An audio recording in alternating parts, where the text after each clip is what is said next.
Demi Allah, saya bersumpah akan memenuhi kewajiban Presiden Republik Indonesia dengan sebaik-baiknya dan seadil-adilnya. Pak Jokowi punya catatan-catatan yang mengecewakan.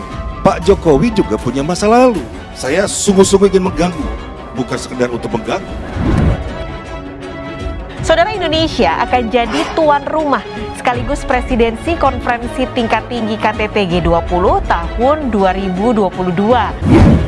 Bayangin waktu kecil saya dulu, hidup di bantaran sungai, di pinggir sungai, dalam sebuah kehidupan yang sangat sulit.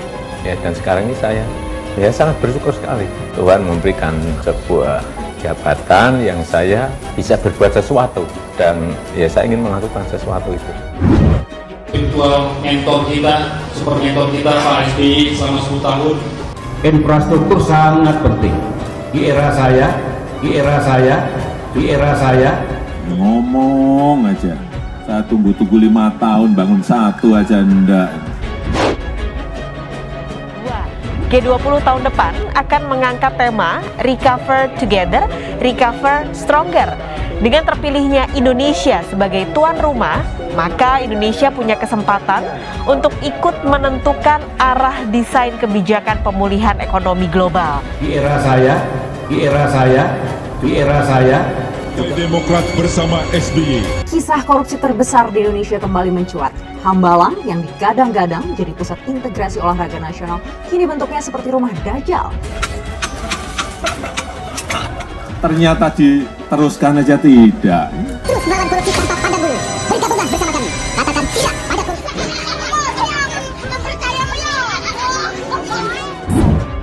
Yang dilakukan oleh Demokrat dalam hal ini sebetulnya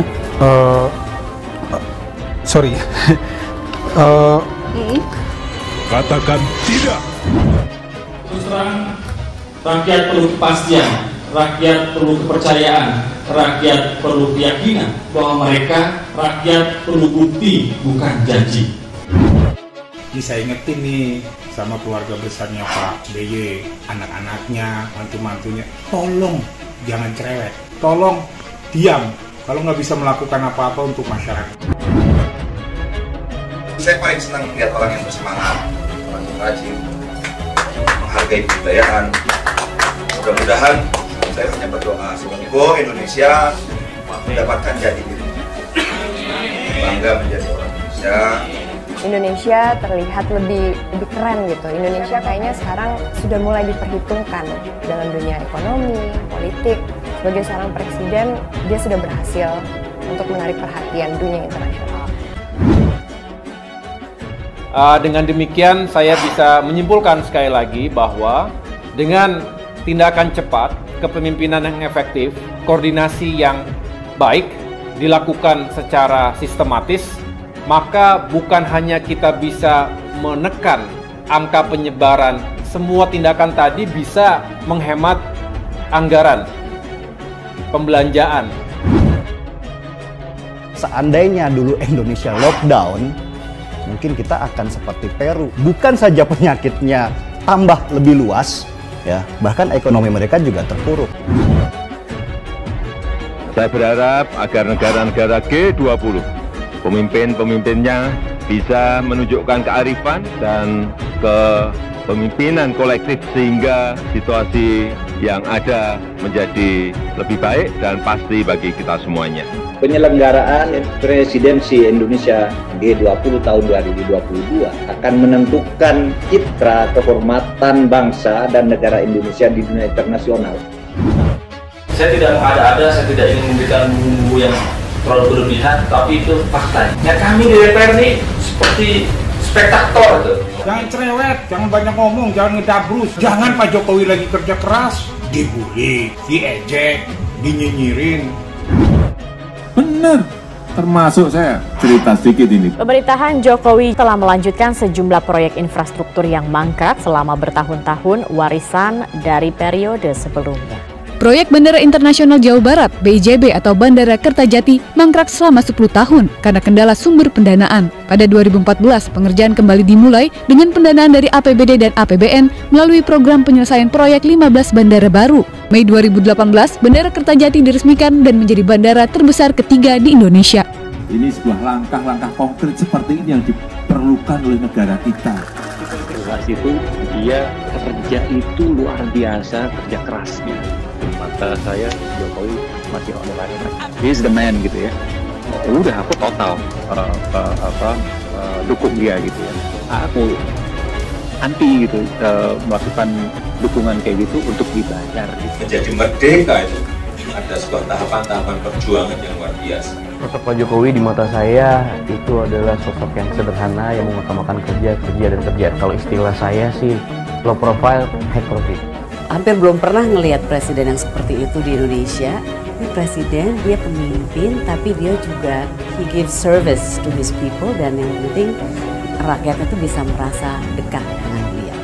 Semoga Bapak bisa menjalankan semua pekerjaannya dengan baik. Banyak yang cinta sama Bapak, yang mendoakan yang terbaik dan semoga Bapak bisa bersama-sama mewujudkan Indonesia yang lebih kuat. Kabar baik datang dari Indonesia yang pertama kalinya terpilih menjadi presidensi G20 untuk tahun 2022 mendatang. Nah, terkait hal itu, musisi senior Iwan Fals pun turut menyoroti dan menuangkan opininya. Menurut Iwan Fals, terpilihnya Indonesia menjadi presidensi G20 merupakan berita baik. Namun, entah satria atau sungguhan, ia lantas menyinggung soal Presiden Jokowi yang kemungkinan juga bakal menjadi presiden dunia. Wah, ini baru berita. Buka Iwan Fals melalui akun Twitternya, dikutip Terkini ID via Twitter pada Sabtu 18 September 2021. Jangan-jangan habis ini Jokowi jadi presiden dunia. Pria bernama asli Virjiawan Listanto itu juga memberikan apresiasi kepada Presiden Jokowi karena Indonesia dapat menjadi presidensi G20. Pasalnya, ini kali pertamanya dalam sejarah Indonesia menjadi presidensi G20 sejak organisasi itu didirikan pada tahun 1999 silam. Selamat Pak ungkapnya. Diberitakan sebelumnya, sebagaimana dilansir dari seputar Tangsel, Menteri Komunikasi dan Informatika Menkominfo Johnny Keplet mengungkapkan Presiden Jokowi akan bertolak ke Italia untuk menghadiri konferensi tingkat tinggi atau KTT Presidensi G20 pada akhir Oktober 2021 mendatang. Ia mengatakan dalam KTT Presidensi G20 yang berlangsung di Roma itu sekaligus acara serah terima Presidensi G20 dari Italia ke Indonesia. Hal tersebut disampaikan oleh Menkominfo dalam keterangan persnya pada Selasa lalu 14 September 2021. Serah terima presidensi G20 dari Italia kepada Indonesia akan dilaksanakan pada KTT G20 Leader Summit di Roma, Italia pada tanggal 30-31 Oktober 2021. Tutur Johnny dikutip dari laman resmi Sekretariat Kabinet pada Jumat kemarin 17 September 2021.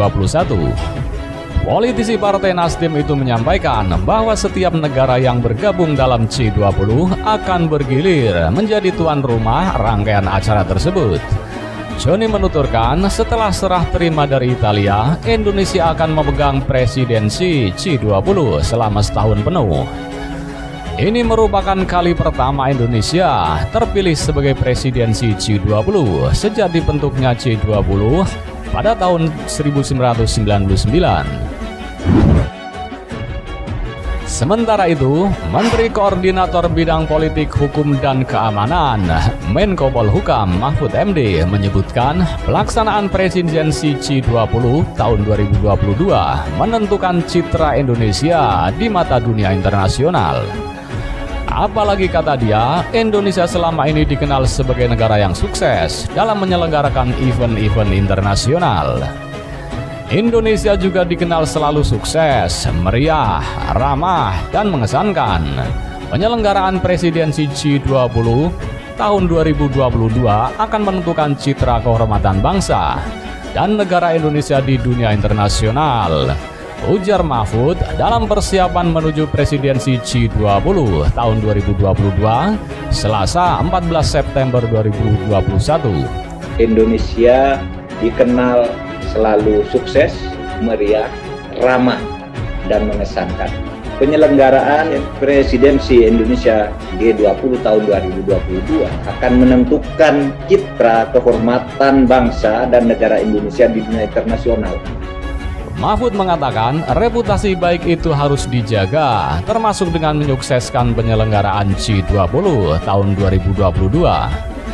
Menurut dia, kesuksesan tersebut harus dijaga tidak hanya dari sisi penampilan, tetapi juga substansi dari penyelenggaraan G20 itu sendiri. Untuk itu, pihaknya memastikan TNI dan Polri sudah disiapkan untuk mengamankan pelaksanaan G20 tahun 2022.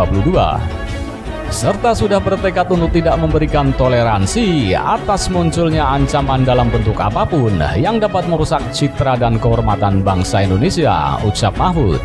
Serta sudah bertekad untuk tidak memberikan toleransi atas munculnya ancaman dalam bentuk apapun yang dapat merusak citra dan kehormatan bangsa Indonesia. Karena itu, Mahfud berharap masyarakat Indonesia juga ikut berpartisipasi aktif untuk menyukseskan penyelenggaraan G20 tahun 2022. Sehingga para tamu negara dan seluruh delegasi dapat melaksanakan tugasnya dengan aman dan nyaman. Bukan hanya aman, tapi juga nyaman, kata dia. Sehingga para tamu negara dan seluruh delegasi dapat melaksanakan tugasnya dengan aman dan nyaman. Bukan hanya aman, tapi juga nyaman. Tapi saya paling senang melihat orang yang bersemangat, orang rajin, menghargai kebudayaan. Mudah-mudahan saya hanya berdoa semoga Indonesia mendapatkan jati diri, bangga menjadi orang Indonesia. Indonesia terlihat lebih keren gitu. Indonesia kayaknya sekarang sudah mulai diperhitungkan dalam dunia ekonomi, politik. Sebagai seorang presiden, dia sudah berhasil untuk menarik perhatian dunia internasional. Saudara, Indonesia akan jadi tuan rumah sekaligus presidensi konferensi tingkat tinggi KTT G20 tahun 2022. G20 tahun depan akan mengangkat tema Recover Together, Recover Stronger. Dengan terpilihnya Indonesia sebagai tuan rumah, maka Indonesia punya kesempatan untuk ikut menentukan arah desain kebijakan pemulihan ekonomi global. Saya berharap agar negara-negara G20, pemimpin-pemimpinnya bisa menunjukkan kearifan dan kepemimpinan kolektif sehingga situasi yang ada menjadi lebih baik dan pasti bagi kita semuanya. Penyelenggaraan presidensi Indonesia G20 tahun 2022 akan menentukan citra kehormatan bangsa dan negara Indonesia di dunia internasional. Langkah apapun yang ekstraordinari akan saya lakukan untuk 267 juta rakyat kita, untuk negara. Bisa aja membubarkan lembaga, bisa aja reshuffle, asal untuk rakyat, asal untuk negara. Saya pertaruhkan reputasi politik saya. Jelas itu dia kerja itu luar biasa, kerja kerasnya. Di mata saya Jokowi masih on. He is the man gitu ya. Udah aku total dukung dia gitu ya. Aku anti gitu melakukan dukungan kayak gitu untuk dibayar. Gitu. Menjadi merdeka itu ada sebuah tahapan-tahapan perjuangan yang luar biasa. Sosok Pak Jokowi di mata saya itu adalah sosok yang sederhana yang mengutamakan kerja dan kerja. Kalau istilah saya sih low profile, high profit. Hampir belum pernah ngelihat presiden yang seperti itu di Indonesia. Ini presiden, dia pemimpin, tapi dia juga he gives service to his people, dan yang penting rakyat itu bisa merasa dekat dengan beliau.